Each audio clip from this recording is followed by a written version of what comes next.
Hingað kominn Guðlaugur Þórðarson viðskiptaráðherra. Þú varst fastur gestur sem þáttum alveg frá upphafi, Guðlaugur. Þú hefur verið fyrst að þættinum og nú ertu orðinn ráðherra. En sko, það er nú horft til þín, þú ert ungur ráðherra, kraftmikið. Þú ert fyrsti heilbrigðisráðherra Sjálfstæðisflokksins langt árabil og menn eru svona horfa dálítið til þín að þú skilir og breytir kúrsinum og við ætlum kannski aðallega að fara yfir þau mál. Hvað þú ert að gera í þínu ráðuneyti, nefnum kannski borgarmálin aðeins hérna í lokin. En við ætlum að byrja á lyfjamálum. Þú ert að kynna nýtt frumvarp lyf sem er að koma fram og þar eru talsverðar breytingar. Já, nákvæmlega. Það sem að ræðir þetta að við erum þeirri stöðu að þegar við gengum inn í evrópska efnahagssvæðið þá alla jafna var reglan sú að það opnaðist á allur markaðurinn í Evrópu með þessari undantekningu að lyfin eru þess eðlis að það eru ennþá jafn margir markaðir í Evrópu og löndin eru mörg og menn þurfa að fara í gegnum sama prósess í hverju einasta landi og ætla að koma lyf á markað. Og það eru rosalega vonda fréttir fyrir Íslendinga því að við erum fámenn þjóð og hafið þýtt það meðal annars að hér hefur verið hátt eða of hátt lyfjaverð og lítil samkeppni. Og þetta frumvarp miðar að því að opna markaðinn og auka samkeppnina og hér eru við að tala um að við erum að fara að leyfa póstverslun og póstverslun á milli landa. Við erum að heimila það að flúorlyfin og nikotínlyfin að þau verði seldi í almennum verslunum sem er nú líka svona ákveðið forvarna aðgerð ef þannig má orðið komast. Nú við erum að styrkja lyfjanefndir hjá viðkomandi stofnunum til þess að halda kostnaði þar niðri á þess að slá neitt á faglegum kröfum. Við erum að auka gegnsæi markaðins með því að sjá til þess að allir aðilar sem eru á markaðnum þurfa að vera sama verð yfir all landið þannig að samkeppni fari fram í verði en ekki í þessum afsláttum eins og mikið hefur gagnrýnt. Og svona ýmislegt fleira en síðan er líka í þessu samhengi að þar eru við að losa þó það sé ekki í frumvarpinu, það er í reglugerð sem ég þarf að kynna á Evrópska efnahagssvæðinu sem að miðar að því að minnka tæknilega hindranir og felst í því að við munum framkvæma öðruvísi þetta öryggisþátt varðandi fylgiseðlana. Nú það þannig að þú ert að panta eitthvað lyf, segjum það að þú sæðir hérna gloppu á markaðinum og vildi flytja inn lyf og þú myndir hafa samband við erlenda framleiðanda og þú myndir fara fram og að hafa flytja inn og hann var örugglega til í það. Þangað til þú segðir að þú þyrftir að setja fylgiseðil inn, viðkomandi þetta að setja fylgiseðil inn í pakkninguna sem er allt og dýrt fyrir lítið magn. Og það sem við munum gera þá er það að það verður framkvæmt með þeim hætti að við slökum ekkert á þeim kröfum og má fara upp fyrir að við raunum aukum þær en þú hins vegar færð fylgiseðil bara útprentaðan í apótekinu ef að svo ber undir. En þú fullyrðir sem sagt að þetta með þessu munur ná niður lyfjaverði? Já, það er markmiðið. Og þá er þessi póstverslunarþáttum að ég geti pantað lyf frá Grikklandi ef ég vildi. Faktískt getur það núna. En það sem gerist þarna er það að við erum að fara svona svipaðar leiðir eins og Þjóðverjar og Danir og fleiri að þá heimilum við aðilum að halda út í slíkri verslun. En það verður hins vegar að bundið lyfsöluleyfi þannig ef eitthvað fer úrskeiðis þá verður ég hafa einhvern til að ná í. En þetta snýst að opna markaðinn því að við erum fá og nú eru póstsendingar hins vegar leyfðar út allt land. Apótekur að selja út allt og það eigi svona orður kveðinu ekki vera heimilt. Enda hvernig færum menn að öðruvísi af því að það er ekki apótek á hverjum stað. En við erum bara hér og við ætlum hér erum ekkert að slaka neinum öryggiskröfum eða neinu slíku og við erum bara að feta í fótspor landa sem hafa farið þessa leið. En það hafa verið náttúrulega, það eru svona lyfjarissar þetta sem hafa dálítið kverkvertak á markaðinum. Það má fara rauk fyrir því en það sem við náttúrulega erum að gera, við erum að opna. Og ég held að eina lausnin fyrir okkur Íslendinga almennt er það að það er eina sem er alveg örugt að við höfum aðgang að stærra markaði en er ekki bara bundið hérna. Það er svona örugasta leiðin til þess að við höfum að geta fengið sömu verð og aðrir. Þú hefur verið að tala fyrir sameinuðum lyfjamarkaði fyrir Norðurlöndin? Já. Og við erum einnig búin að stíga fyrsta skref í því, það hefur gengið alveg ótrúlega hratt. Ég tók það upp á mínu fyrsta fundi með norrænu ráðherrunum bæði sameiginlegan lyfjamarkað og heilsumarkað og við erum búin að stíga fyrsta skrefi, það er komið tilraunaverkefni á milli Svíþjóðar og Íslands sem felst í því að ef þú sækir markaðsleyfi fyrir lyf í Svíþjóð að þá bara hakar við í umsókninni og þá fer það inn í sjálfkrafa sama prósess án þess að þú sé að bæta við kostnaði inn á íslenska markaði. Já. Og sameiginlegur heilsumarkaður líka. Það sem er náttúrulega dálítið athyglisvert því að við erum kannski fá og smá hérna og við höfum ekki alveg sumt fólk er með til dæmis frekar sjaldgæfa sjúkdóma Algjörlega. Það sem gerist í þetta að í rauninni þá held ég að það verður líka með aukin krafa bara hjá fólki. fólk velur með fóton og við munum aldrei sætta okkur neitt annað heldur en það sem gerist best, Íslendingar. Og ég held að það sé skynsamlegt fyrir Norðurlöndin að skipulleggja sig fljótt hvað þetta varðar og í rauninni eru þau byrjuð að stíga ýmis skref hvað þetta varðar og í rauninni bara þau eru opna að fólk megi velja sjúkrahús til þess innan Svíþjóðar því að það eru mörg heilsuumdæmi sem var gert fyrir nokkru síðan. Danir, þeir leyfa fólki að fara á milli landa, þetta er svona skref í þessa átt. En það er nefnilega liggur fyrir þetta kemur. Evrópudómstóllinn er búinn að kveða upp það. Það var bresk kona, 70 kona sem var á leið á því að bíða eftir mjaðmæðger í Bretlandi, fór til Frakklands, fékk úrlausn sinna meina og rukkaði svo breska ríki sem neitaði að borga. Þannig hún fór með máli fyrir Evrópudómstólinn og vann það mál. Og þegar ég hitti kommissærana í Evrópusambandinu sem var ráðherraígildin í haust, þá sögðu mér að það kæmi svona fyrstu drög kemur núna í haust. Að sameiginlegum evrópskum heilsumarkaði. Já, og það er nú fyrstu drögin eru komin og það liggur alveg fyrir að þetta kemur til með að vera og það skiptir máli fyrir okkur öll, náttúrulega við viljum hafa að valið. Ég sé nú líka mikil sóknarfæri fyrir íslenska heilbrigðisþjónustu og heilbrigðisstarfsmenn. Að ef við náum að koma því á framfæri hvað við erum að gera góða hluti hér, að þá er það auðvitað líka tækifæri hér fyrir okkur. Við getum þá tekið fólk til okkar? Algjörlega, og við höfum alla burði til þess og í rauninni erum við með bæði ýmislegt svona húsnæði og starfsfólk og annað slíkt sem að getur tekið meira. Þannig að þetta eru bara spennandi verkefni. En við skulum fara aðeins út í þessa OECD-skýrslu sem er að koma, það sem er meðal annars tekið á heilbrigðismálum. Það er talað um mikinn útgjaldaþrýsting í heilbrigðiskerfinu, að heilbrigðiskerfið verði 15% af landsframleiðslu, getur verið 15% af landsframleiðslu árið 2050. Ég meina, þetta eru rosalega tölur. Já, og í það minnsta þá hlýtur það að gerast núna, eftir þessi virta stofnun kemur með og fer yfir þetta, að við þurfum ekki að heyra lengur tala hvað heitir þetta, sveltistefna og niðurskurð og annað slíkt. Þetta sýnir svo ekki sem umvilst að við erum þeir aðilar innan OECD sem eru að fjárfesta hvað mest í heilbrigðismálum og við erum að auka hvað mest á undanförnum árum. Og þegar kemur opinberum útgjöldum árið 2005 þá erum við í 3. til 4. sæti. Og það er í sjálfu sér ekkert merkilegt að því leytinu til við erum rík þjóð og við viljum hafa hér eins góða þjónustu eins og mögulegt er. En hins vegar er það merkilegt vegna sem við erum svo ung þjóð. Og þurfum að putta reglan í þessi. Ef að 65 ára eldri er kostnaðurinn kringum heilbrigðisþjónustuna við slíka einstaklinga og 65 ára eldri er 4 sinnum meiri heldur en þeir sem yngri eru. Og eins og við vitum að þá eigum við eftir að fá það er að breytast aldursamþykkt þjóðarinnar og eldra fólk er hlutfallslega. Og þá verður þetta ennþá dýrara. Já. Hvað gerum við til að ná þessum kostnaði niður? Það sem við erum í rauninni að gera, og það er stefna ríkisstjórnarinnar, að við erum að fara það leiði sem aðrar þjóðir hafa farið og það er ekkert leyndarmál, við erum sérstaklega horft til Svíþjóðar sem er í 2 áratugi búin að vinna með þeim hætti að þeir hafa kostnaðargreint þjónustuna betur. Skilgreint kaupendahlutverkið og það er ekkert það deilt að það er opinbera sem á að fjármagna Þú ert að horfa til krataríkisins Svíþjóðar? Ég er bara að horfa til þeirra hluta sem ganga vel. Mér er nákvæmlega sama hvað það er.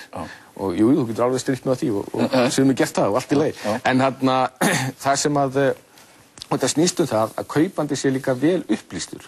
Því það er vantað upp á það líka og þeir gerðu þeir mistök þegar þeir byrjuðu að þeir voru ekki nógu vel upplýstir sem kaupandi. En þá snýst þetta það að kostnaðargreina er alveg niður í aðgerðir og slíka hluti.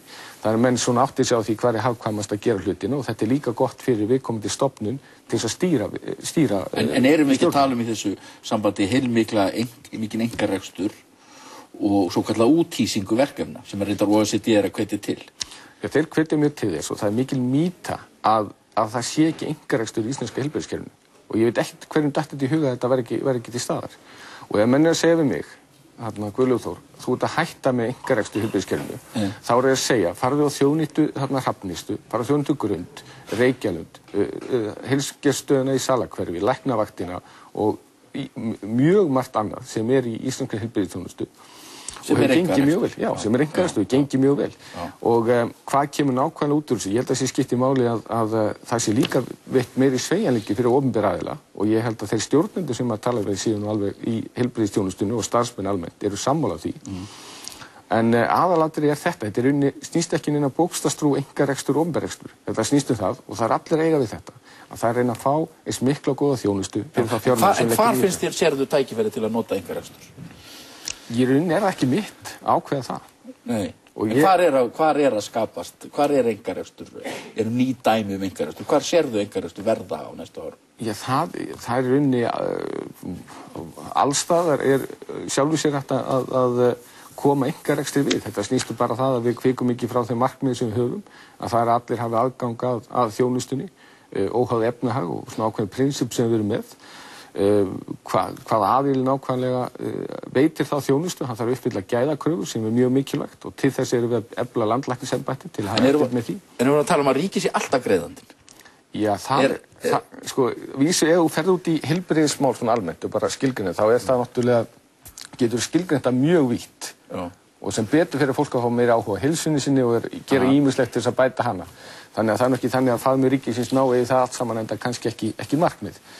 En hins vegar þá engin stjórnmálaflokkur með annað á stefnuskránni heldur það að hið opinbera fjármagni lungan. En má ég ekki, ef ég á fullt af peningum og ég kemst ekki í hjartaþræðingu, þá ekki, þú veist alltaf að það sé starfandi einhvers staðar á spítali þar sem ég get borgað peninga og fengi hjartaþræðingu. Frekar en ég kaupi með nýjan jeppa sem ég á kannski 3 jeppa. Raun getur gert þetta núna og menn fara svolítið á milli landa í slíka hluti. Og það skiptir þessna miklu máli fyrir okkur að við séum hér með eins skilvirkt kerfi eins og hægt þannig að við séum nú annað þeirri eftirspurn sem til staðar. Já, en þeir eru að hvetja til, OECD er að hvetja til aukina samkeppni í kerfið líka. En hægt að auka samkeppni hérna í heilbrigðiskerfinu þar sem við erum bara með eitt stórt miðstýrt sjúkrahús? Hvar á samkeppnin að koma?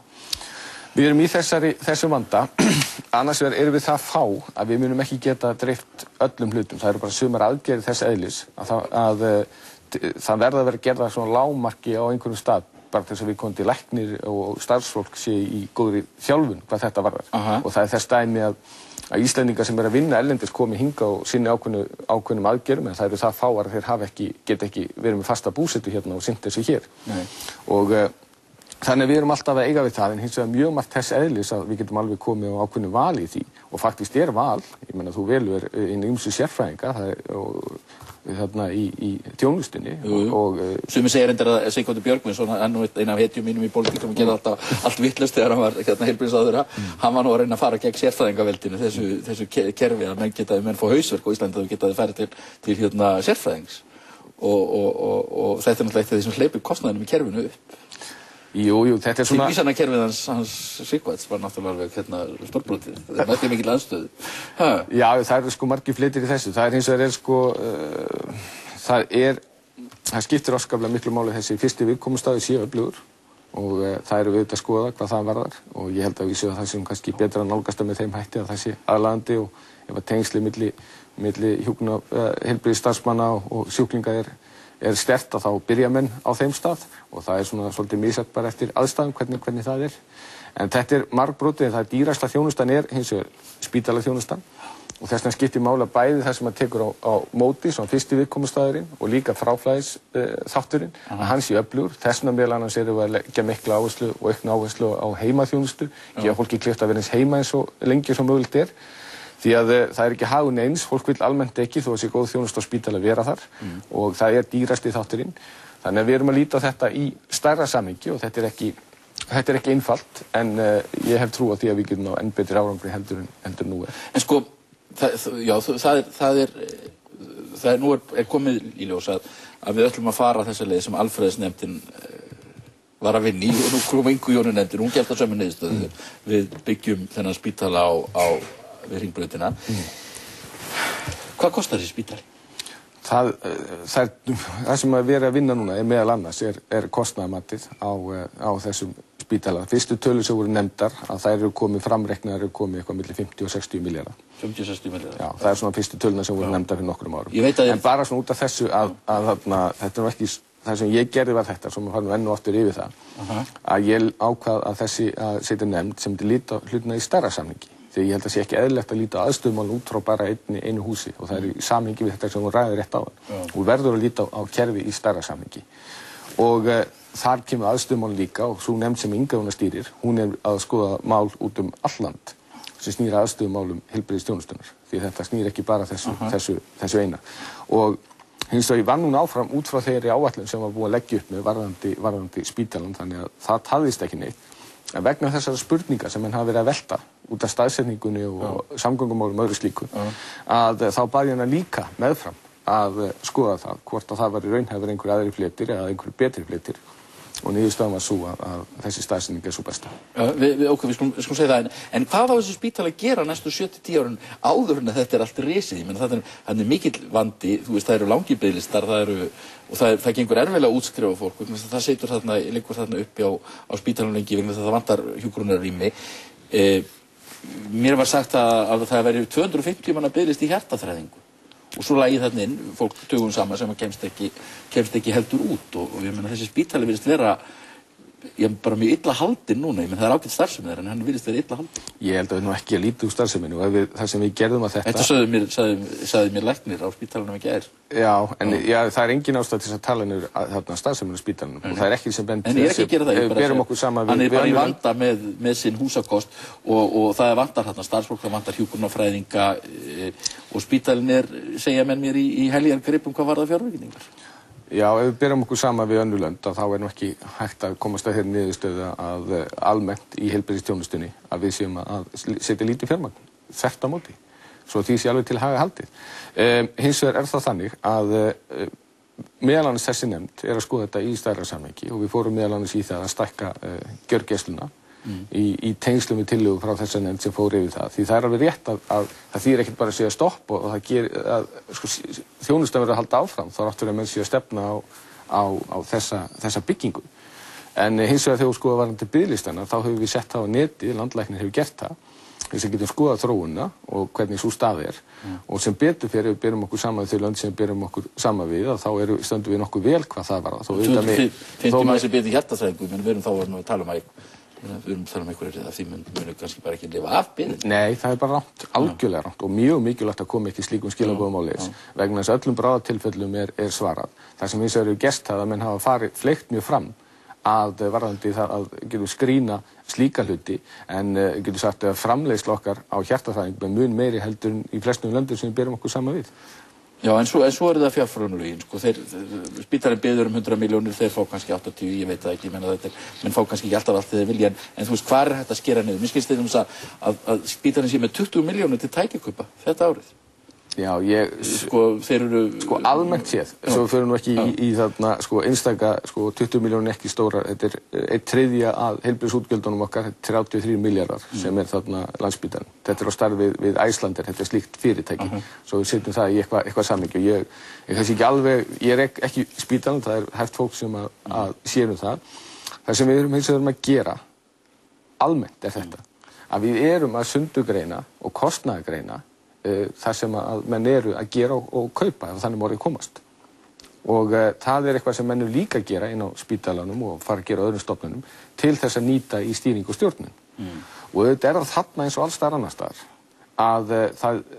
að hlutinni þróast og það er margt sem kostar minna núna heldur en gerði áður. En síðan erum við líka í þessi að eftirspurn eftir þjónustunni og það er í sjálfu sér jákvætt, sem betur verið endalaus. Og það er alltaf að koma ný tækni, ný lyf og svo framvegis sem að kalla á þetta og þetta er svona jafnvægi sem menn þurfa að ná og það er kannski að skrýtna í varðandi að því að almennt tækniunga þýða það að rekstrarkostnaður lækkar svona alla jafna. En í heilbrigðisþjónustunni þarf það ekki endilega að vera með þeim hætti og það mun aldrei koma svo dagur, aldrei. Að menn segja, heyrðu þetta er gott, já það er ekki hægt að nota meiri peninga í heilbrigðisþjónustunni, það er bara ekki hægt. En ert þú ekki bara orðinn og hræddur við vinstrimenn?